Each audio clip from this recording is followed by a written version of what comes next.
ಮೈದನ ಈಗ ಬಂದೇನಪ್ಪ, ನನಗಂತ ತುಂಬಾ ಖುಷಿ ಆಯ್ತು. ಒಳಗೆ ಏನ್ ಮಾಡಕ್ತಿದ್ದಮ್ಮ? ಅಯ್ಯಯ್ಯೋ, ಚಪಾತಿ ಲಟ್ಟಿಸ್ತಾ ಇದೆಯಪ್ಪ. ಸೀದಾ ಹಿಟ್ಟು ತನಕ ಕಲ್ಲ ಕಚ್ಚಿ ಬಿಟ್ಟಿ. ಹೌದೌದು, ಹೇಗಿದ್ಯೋ? ಚೆನ್ನಾಗಿದ್ದಮ್ಮ. ಅನ್ನ ಇಲ್ಲಿ ಕಾಣ್ತಲ್ಲ? ಅಣ್ಣನ ನೀನ್ ಬರೋದ್ನ ಕಾದು ಕಾದು ಸುಸ್ತಾಗಿ ಈಗ ತಾನೇ ಹೊರಗಡೆ ಹೋದ್ರು.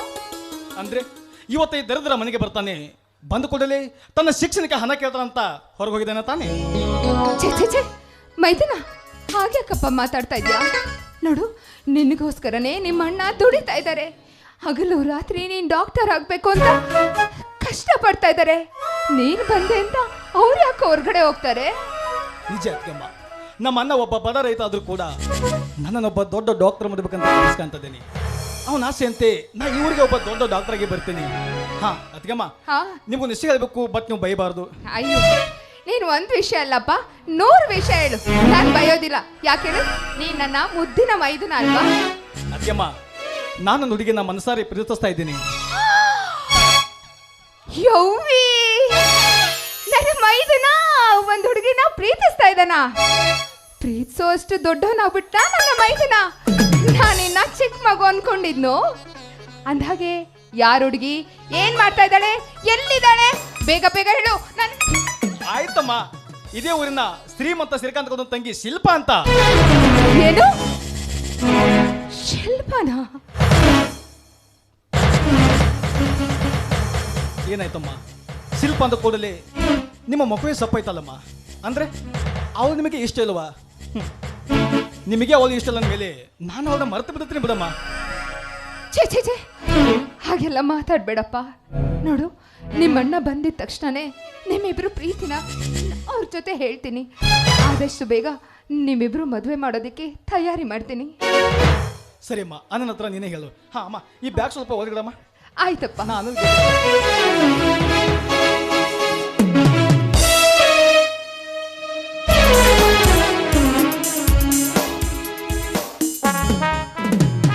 ಯಾವಾಗ ಬಂದಪ್ಪ ಬೆಂಗಳೂರಿಂದ? ಈಗ ತಾನೆ ಬಂದೆ ಅಣ್ಣ. ಚೆನ್ನಾಗಿದೆ ತಾನೆ? ನಾನು ಚೆನ್ನಾಗಿದ್ದೀನಪ್ಪ, ನೀನು ಚೆನ್ನಾಗಿದೆಯಾ? ನಾನು ಕೂಡ ಚೆನ್ನಾಗಿದ್ದೀನಿ ಅಣ್ಣ. ಹೇಗೆ ನಡೀತಾ ಇದೆ ವಿದ್ಯಾಭ್ಯಾಸ ಎಲ್ಲ? ವಿದ್ಯಾಭ್ಯಾಸ ಚೆನ್ನಾಗಿ ನಡೀತಾ ಇದೆ ಅಣ್ಣ. ಆದ್ರೆ ನೀನು ಅನ್ಕೊಂಡಾಗೆ ನಾನೊಬ್ಬ ದೊಡ್ಡ ಡಾಕ್ಟರ್ ಆಗ್ಬೇಕಾದ್ರೆ ನನಗೀಗ ಅರ್ಜೆಂಟ್ ಆಗಿ 10 ಲಕ್ಷ ಹಣ ಬೇಕನ್ನ. ಅಯ್ಯೋ ದೇವ್ರೆ, ಮತ್ತೆ 10 ಲಕ್ಷ ಕೇಳ್ತಾ ಇದ್ದಾನೆ ನನ್ನ ತಮ್ಮ. ಹೇಗಪ್ಪ ಮಾಡೋದು? ಈಗಾಗಲೇ ಎಷ್ಟೊಂದು ಸಾಲ ಮಾಡಿಕೊಂಡು ಒದ್ದಾಡ್ತಾ ಇದ್ದೀನಿ. ಅಂಥದ್ರಲ್ಲಿ ಮತ್ತೆ 10 ಲಕ್ಷ ಅಂದರೆ ನಾನು ಹೇಗಪ್ಪ ಮಾಡಲಿ? ಒಂದು ವೇಳೆ ಹಣ ಇಲ್ಲ ಅಂದರೆ ನನ್ನ ತಮ್ಮ ಓದನ್ನು ನಿಲ್ಲಿಸಿಬಿಡ್ತಾನೆ. ಅವನು ಓದನ್ನು ನಿಲ್ಲಿಸಿದ್ರೆ ನನ್ನ ತಮ್ಮ ಡಾಕ್ಟರ್ ಆಗಬೇಕಾದ ಕನಸು ಇಲ್ಲ.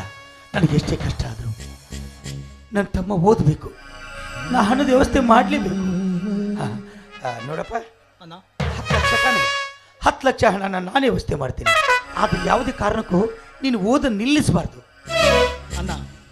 ದಿನ ಬೆಳಗಾದ್ರೆ ಹೊಲದಲ್ಲಿ ಕೆಲಸ ಮಾಡೋ ಕೂಲಿ ಆಳುಗಳನ್ನ ನಾವು.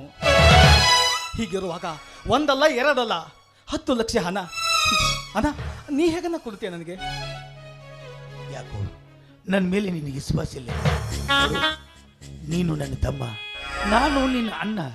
ನನಗೆಷ್ಟೇ ಕಷ್ಟ ಆದರೂ ನನ್ನ ತಮ್ಮನ ಓದಿಸುವುದೇ ನನ್ನ ಗುರಿ. ನೋಡಪ್ಪ, ಹೆತ್ತ ತಂದೆ ತಾಯಿಗೆ ಮಾತು ಕೊಟ್ಟಿದ್ದೇನೆ, ನನ್ನ ತಮ್ಮನ ಈ ಊರಿಗೆ ಒಬ್ಬ ಡಾಕ್ಟರ್ ಆಗಿ ಮಾಡ್ತೀನಿ ಅಂತ. ನನ್ನ ಹೊಲದಲ್ಲಿ ಆಗದೆ ಹೋದರೂ ಇನ್ನೊಬ್ಬರ ಹೊಲದಲ್ಲಿ ಕೂಲಿ ನಾಲಿ ಆದರೂ ಮಾಡಿ ನಾನು ಹಣದ ವ್ಯವಸ್ಥೆ ಮಾಡ್ತೀನಿ. ಆದರೆ ಯಾವುದೇ ಕಾರಣಕ್ಕೂ ನೀನು ಓದನ್ನು ನಿಲ್ಲಿಸಬಾರ್ದು.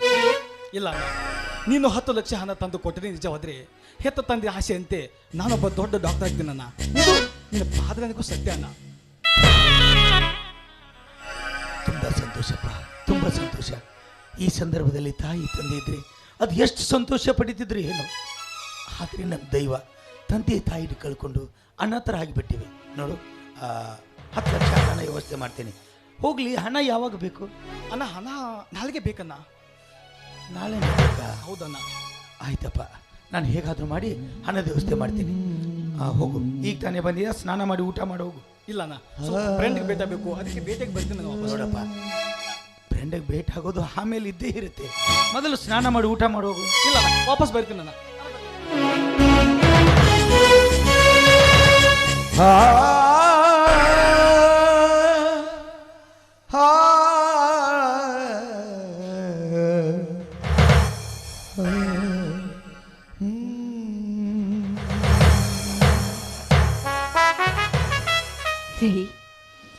ತಮ್ಮ ಬೆಂಗಳೂರಿಂದ ಬಂದಿದ್ದಾನೆ. ಸಂತೋಷ ಪಡೋದನ್ನ ಬಿಟ್ಟು ಯಾಕ್ರಿ ಈ ರೀತಿ ಮುಖನ ಸಪ್ಪುಗಿಟ್ಕೊಂಡಿದ್ದೀರಾ? ಏನಾಯ್ತು? ಏನಿಲ್ಲ ಸಾವಿತ್ರಿ, ಅದು ನನ್ನ ತಮ್ಮನ ವಿದ್ಯಾಭ್ಯಾಸಕ್ಕೋಸ್ಕರ ಮತ್ತೆ 10 ಲಕ್ಷ ಹಣ ಬೇಕಂತೆ. ಅಷ್ಟೊಂದು ಹಣ ನಾನು ಹೇಗೆ ಸಂಗ್ರಹ ಮಾಡೋದು, ಯಾರ ಹತ್ರ ಹೋಗೋದು ಒಂದು ತಿಳಿತಾ ಇಲ್ಲ. ಈಗಾಗಲೇ ಎಷ್ಟೊಂದು ಸಾಲ ಮಾಡಿಕೊಂಡಿದ್ದೀನಿ. ಮತ್ತೆ ಯಾರ ಹತ್ರ ಹೋದರೆ ಹಣ ಯಾರು ಕೊಡ್ತಾರೆ, ಯಾರ ಹತ್ರ ಕೈ ಚಾಚಬೇಕನ್ನೋದು ಒಂದು ತಿಳಿತಾ ಇಲ್ಲ. ಒಂದು ವೇಳೆ ಹಣ ಇಲ್ಲ ಅಂದರೆ ನನ್ನ ತಮ್ಮ ಓದ ನಿಲ್ಲಿಸಿಬಿಡ್ತಾನೆ. ಅವನು ಓದ ನಿಲ್ಲಿಸಿದ್ರೆ ನಾನು ಕಂಡ ಕನಸು ನನಸಾಗೋದಿಲ್ಲ. ಅದನ್ನೇ ಯೋಚನೆ ಮಾಡ್ತಾ ಇದ್ದೀನಿ. ಎಷ್ಟು ಯಾಕ್ರಿ ಅಳ್ತಾ ಇದ್ದೀರಾ? ದಯವಿಟ್ಟು ದುಃಖ ಪಡ್ಕೋಬೇಡ್ರಿ. ಒಂದೇ ಒಂದು ನಿಮಿಷ ಇರಿ, ಒಂದೇ ಒಂದು ನಿಮಿಷ ಇರಿ. ಬದುಕಬೇಕು ಜೀವ, ಬದುಕಬೇಕು ಜೀವ.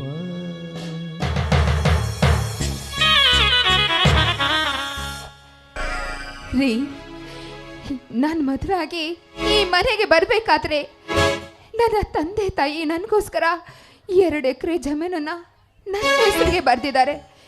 ತಗೊಂಡೋಗ್ರಿ. ಇದನ್ನ ಮಾರಿಯಾದ್ರು ಅಥವಾ ಹಣ ಇಟ್ಟಾದ್ರು ನನ್ನ ಮೈದನನಿಗೆ ಹಣ ಕೊಡ್ರಿ, ಹಣ ಕೊಡ್ರಿ.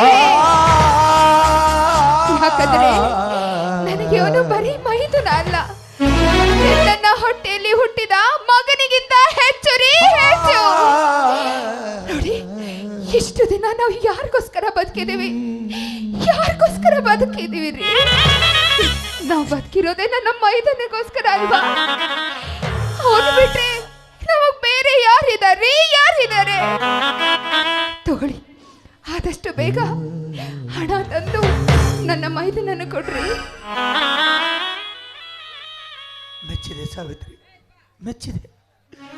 ಮದುವೆಯಾಗಿ ಗಂಡನ ಮನೆಗೆ ಬಂದು 2 ದಿನದಲ್ಲಿ ತುಂಬಿದ ಮನೆತನವನ್ನು ಪ್ಯಾರಿ ಮಾಡುವ ಈ ಸಮಾಜದಲ್ಲಿ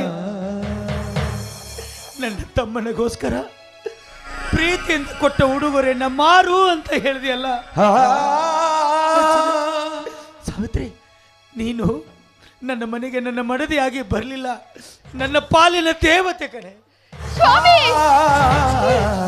ದಯವಿಟ್ಟು ದಯವಿಟ್ಟು ಇಂಥ ಮಾತನ್ನ ಆಡಬೇಡ್ರಿ.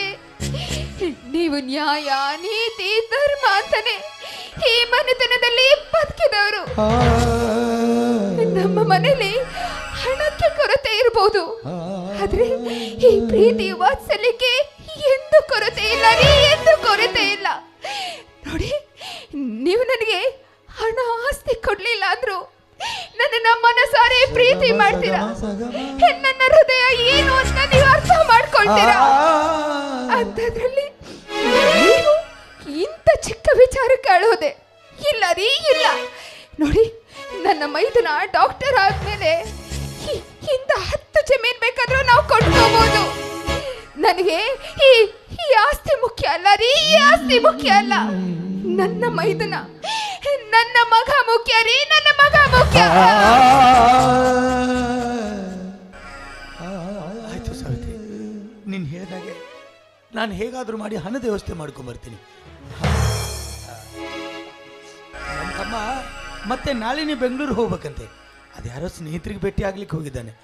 ಬಂದ ಮೇಲೆ ಅವನಿಗೆ ಊಟದ ವ್ಯವಸ್ಥೆ ಮಾಡು, ನಾನು ಹೇಗಾದರೂ ಮಾಡಿ ಹಣದ ವ್ಯವಸ್ಥೆ ಮಾಡ್ಕೊಂಬರ್ತೀನಿ. ಆಯ್ತು ಸ್ವಾಮಿ, ಆದಷ್ಟು ಬೇಗ ಬಂದ್ಬಿಡಿ. ಆಯ್ತು ಸಾವಿತ್ರಿ. ಬದುಕುವ